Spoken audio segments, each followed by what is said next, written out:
हमारी देश की संस्कृति रही है कि किसी के साथ बुरा बर्ताव ना करो, जबान से मीठा बोलो, सेवा जो कर सकते हो तुम्हारी जितनी भी सामर्थ्य है, जो तुम कर सकते हो वैसी सेवा करनी चाहिए।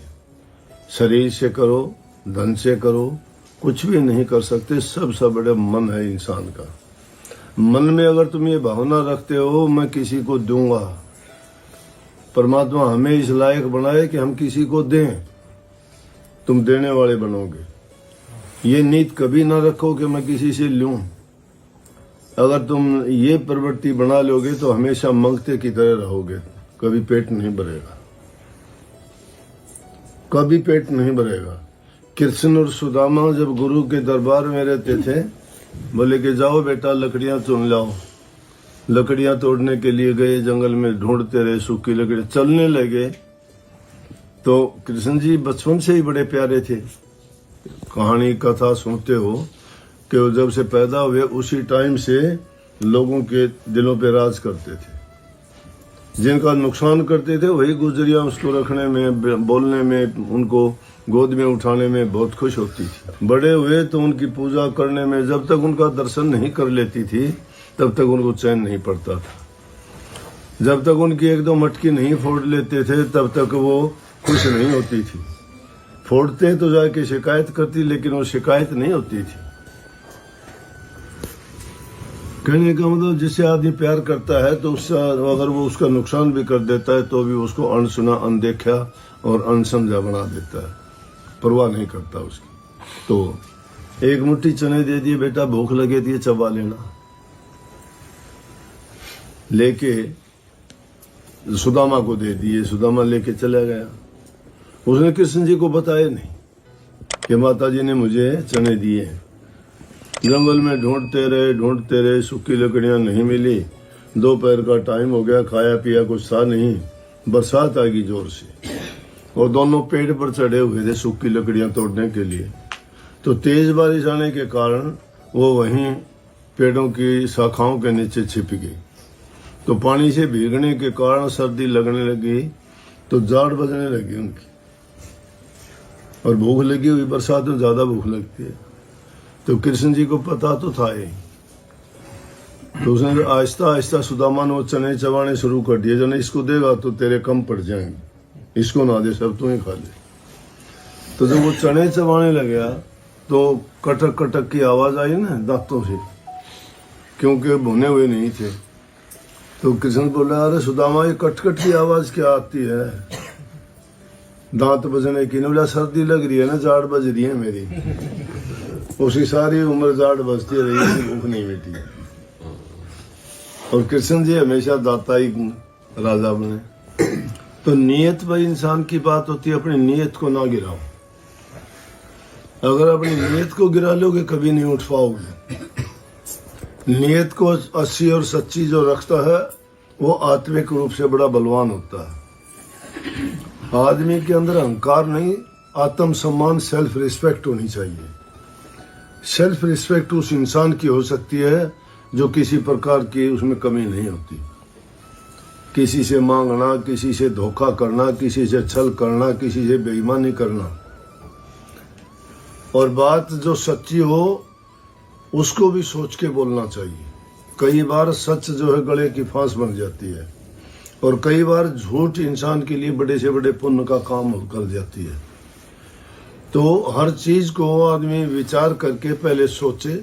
बात छोटी सी लगती है कहने में कि पहले तोलो फिर बोलो, लेकिन बोलने से पहले हम कभी नहीं तोलते, क्योंकि किसी चीज पर अंकुश नहीं है हमारा।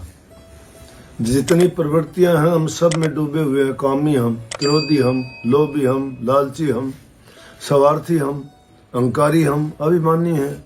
इच्छाओं तृष्णाओं का कोई ओढ़ ही नहीं है। तो वो कैसे हम जो से तोल के बोल सकते हैं? जब भी कोई चीज बोलने चाहोगे रास्ता रोक लेते हैं। इसीलिए नेक काम की तरफ जब चलते हो तो ये बुद्धि ही तुम्हारी कुबुद्धि हो जाती है, क्योंकि इस बुद्धि पर और इसको बदलने वाला कौन है? मन। मन की जो वृत्तियां हैं वो हमने पहले ही खराब कर ली। अपनी मन की वृत्तियों को अगर कोई सुधार लेता है वो परवाह नहीं करता। साधु संत फकीर महात्मा होते हैं, क्या होता है उनके पास में? क्या होता है? घर नहीं, मकान नहीं। आजकल के महात्माओं की तो बात छोड़ दो, राजाओं से महाराजे हैं। लेकिन ये बात दूसरी है, उनको महात्मा और फकीर कहना नहीं। वो फकीरी कोई जरूरी नहीं है कि वो जंगल में जाए सब कुछ त्याग दे, वो समय समय की बात है। शरीर को कष्ट देने में तो महात्मा बुद्ध के लिए जो कही थी ना, कि उसको देख के जब शरीर उसका कांटा हो गया, सब कुछ त्यागने के बाद में जंगल में बैठा हुआ था, और कहते हैं देखने के बाद में एक लड़की ने उसको कहा कि शरीर को इतना दुर्बल कमजोर कर लिया, ना खाते हैं ना पीते हैं, तप करते हैं, साधना करते हैं, कोई किसी चीज की जरूरत नहीं। जब बात कही उसके बारे में बोले कि बम्बी मत पीटे बावरे और सरप न मारा जा, बम्बी किसी को ना डसे और सरप सभी को खा। बम्बी कहते हैं सांप के घर को, कि इस बम्बी को पीटने से क्या हुआ, इसके अंदर बैठा हुआ सरप तो जिंदा है, उसको तोड़ने फोड़ने से कोई फायदा नहीं हुआ, उस सर्प को मारा। हमारे मनों में भी सर्प बैठा हुआ, सर्प कौन है? वो मन है। और मन की भावनाएं जब तक हमारी शुद्ध और पवित्र नहीं है, तो हम कितने भी प्रयास करो, कितनी भी कोशिश करो, आप कहते हो मेरा ध्यान नहीं लगता, कैसे लगेगा?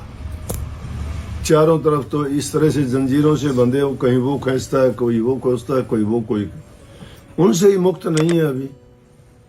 कोई कहता है मेरे नाम का सुमरण नहीं होता, कैसे हो जाएगा नाम का सुमरण? दोनों विरोधी चीजें कहीं भी नहीं मिल सकती,